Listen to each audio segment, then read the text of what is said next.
Bonsoir à tous, bienvenue dans le cadre de la passation du pouvoir de gestion communautaire du village entre deux générations en pays à Djoukrou. Les filles et fils du village de Kaka ont organisé l'événement des Bèbes, une célébration qui marque le couronnement sociologique, politique, économique et culturel d'une génération.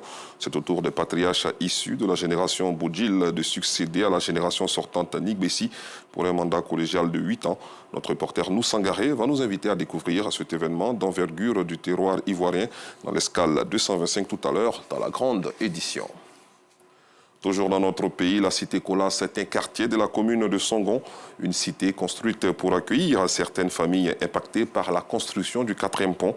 Dans cette cité, l'eau, source de vie, est devenue une denrée rare. Les populations font face à une pénurie d'eau.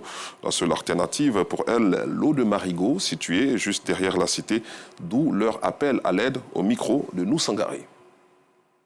Cité Colas, commune de Songon, quartier où vit une partie des déguerpis de l'emprise du 4e pont. Ici, l'eau source de vie est devenue une denrée rare. L'eau coule à peine des robinets, un calvaire que les populations endurent depuis bien des mois. On était à Doukouré, à l'antenne, là, c'est là-bas on était. À Joris, ils ont dit que le 4e pont allait passer là. Donc c'est pour cela qu'ils nous ont dit on n'a qu'à venir ici. Le problème d'eau là, c'est ça qui nous fatigue. Ça nous fatigue, mais vraiment. Il n'y a même pas l'eau. Même ceux qui ont le compteur, même il n'y a pas l'eau dedans. On ne sait pas il y a quel problème. Toujours on ne fait que aller puiser l'eau de l'autre côté là-bas. D'autres les GM, même dans d'autres maisons, les GM sont vieilles et ne peuvent pas puiser l'eau. Là, ça pas comme moi, comme si la maman elle est très vieille. Elle doit aller chez mon mari, mais à cause d'elle ici là, parce qu'il n'y a pas l'eau. On paie l'eau par semaine dans Kata petit là. C'est ça, on puise dedans. Voilà, on envoie 2500.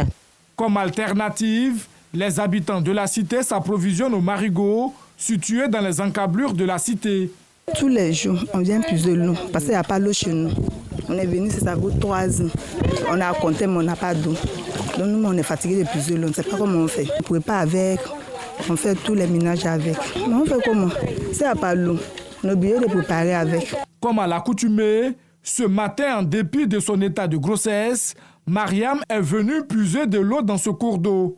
Moi-même, je suis enceinte, mais je n'ai pas le choix. Donc, comme on n'a pas de l'eau, c'est pourquoi je viens puiser mes besoins. Mes enfants sont allés à l'école. Donc, moi-même, je me débrouille pour puiser un peu. Un lieu qui sert également à faire le ménage. C'est trop fatigant. Puiser de l'eau ici, par là à la maison, pour aller laver habits.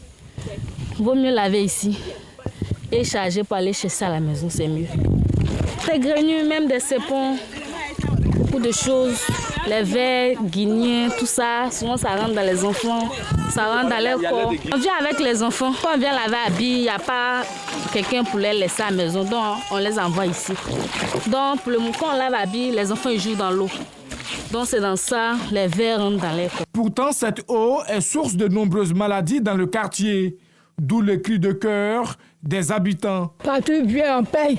Pourtant, il n'y a pas l'eau. Alors que moi, là, je suis veuve, je n'ai pas de mari. Je demande aide à notre président. Parce que c'est grâce à lui qu'on est venu ici. On demande son aide.